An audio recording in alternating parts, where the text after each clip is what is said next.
Hi friends, PSC അപ്ഡേറ്റിലേക്ക് എല്ലാവർക്കും സ്വാഗതം. ഇന്നത്തെ വീഡിയോ എന്ന് പറയുന്നത് സ്പെഷ്യൽ റിക്രൂട്ട്മെൻറ്റിനെ കുറിച്ചാണ്. അതിന് മറ്റു വിഭാഗക്കാർക്ക് നൽകാൻ സർക്കാർ തീരുമാനിച്ചു എന്നൊരു ന്യൂസ് വന്നിട്ടുണ്ട്. നമുക്ക് ന്യൂസിലേക്ക് കിടക്കാം. ന്യൂസ് എന്താണെന്ന് വെച്ചാൽ, അവസരം 2 തവണ, ആളില്ലെങ്കിൽ നിയമനം മറ്റു വിഭാഗങ്ങൾക്ക്.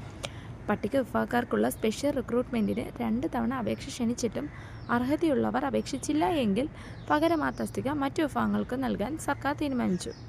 ഒട്ടേറെ സ്പെഷ്യൽ റിക്രൂട്ട്മെൻറ്റ് തസ്തികയിൽ ഇങ്ങനെ ഒരു അനുഭവം വന്നതുകൊണ്ടാണ് നിയമ നടപടിയിൽ ഭേദഗതി വരുത്താൻ തീരുമാനിച്ചത്. 2 തവണ അപേക്ഷ ക്ഷണിച്ചിട്ടും ആരെയും കിട്ടിയില്ല എങ്കിൽ ആ തസ്തികയുടെ യോഗ്യത ഇളവ് ചെയ്യുന്നതാണ് ഇപ്പോഴത്തെ രീതി. എന്നാൽ ഇതിനായി സ്പെഷ്യൽ റൂൾ ഭേദഗതി ചെയ്യുന്നതടക്കമുള്ള ഒട്ടേറെ നടപടിക്രമങ്ങളുണ്ട്. അതിന് കാലതാമസം എടുക്കുമെന്നതിനാലാണ് പുതിയൊരു തീരുമാനത്തിലേക്ക് സർക്കാർ പോയത്. സമാന തസ്തികയിൽ ജോലി നൽകുന്നതിനാൽ സംവരണത്വം പാലിക്കുന്നുണ്ടെന്നാണ് സർക്കാർ വ്യക്തമാക്കുന്നത്.